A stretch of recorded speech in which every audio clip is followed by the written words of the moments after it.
হৃদয় খানের তৃতীয় সংসারও টিকল না। দেশের সঙ্গীতাঙ্গনের জনপ্রিয় গায়ক হৃদয় খানের তৃতীয় সংসারেও ভাঙনের খবর মিলেছে। স্ত্রী হোমায়রার সঙ্গে এক ছাদের নিচে থাকছেন না হৃদয় খান। এই শিল্পীর পারিবারিক সূত্র জানিয়েছে হৃদয়কে ডিভোর্স দিয়েছেন তার তৃতীয় স্ত্রী হোমায়রা।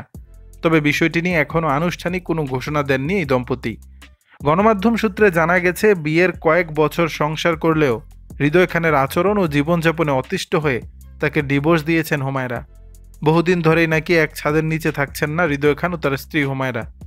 গায়কের উপরে নানা কারণে অতিষ্ঠ ছিলেন তিনি, যে কারণে এই শিল্পীকে ডিভোর্স লেটার পাঠান। তবে বিচ্ছেদ হলেও পুরো বিষয়টি দুই পরিবারই গোপন রেখেছে। এমনকি বিচ্ছেদ নিয়ে হৃদয় খানও কোনো মন্তব্য করতে রাজি হননি। যোগাযোগের চেষ্টা করা হলে পুরো বিষয়টি ব্যক্তিগত মন্তব্য করে শেষ করেছেন তিনি। প্রসঙ্গত, নিজের চেয়ে বয়সে বড় দেশের জনপ্রিয় মডেল অভিনেত্রী সুজানা জাফরকে বিয়ে করে চারদিকে হইচই ফেলে দিয়েছিলেন হৃদয় খান। 2015 সালের 1 আগস্ট সুজানাকে বিয়ে করেন এই সঙ্গীত শিল্পী। এরপর 2016 সালের 6 এপ্রিল তাদের ডিভোর্স হয়ে যায়। এরপর 2017 সালের 10 সেপ্টেম্বর পারিবারিক আয়োজনে হোমায়রাকে বিয়ে করেন হৃদয় খান। কয়েক মাস পর রাজধানীর একটি 5 তারকা হোটেলে হৃদয় খান হোমায়রার বিবাহোত্তর সংবর্ধনার আয়োজন করা হয়েছিল। হোমায়রার সঙ্গে এটি ছিল হৃদয় খানের তৃতীয় বিয়ে। এর আগে পূর্ণিমা আক্তার নামের এক মেয়েকে বিয়ে করেছিলেন হৃদয়। সেই সংসারও বেশি দিন টেকেনি। এরই মধ্যে শোনা গেল তৃতীয় সংসারেরও ভাঙনের খবর।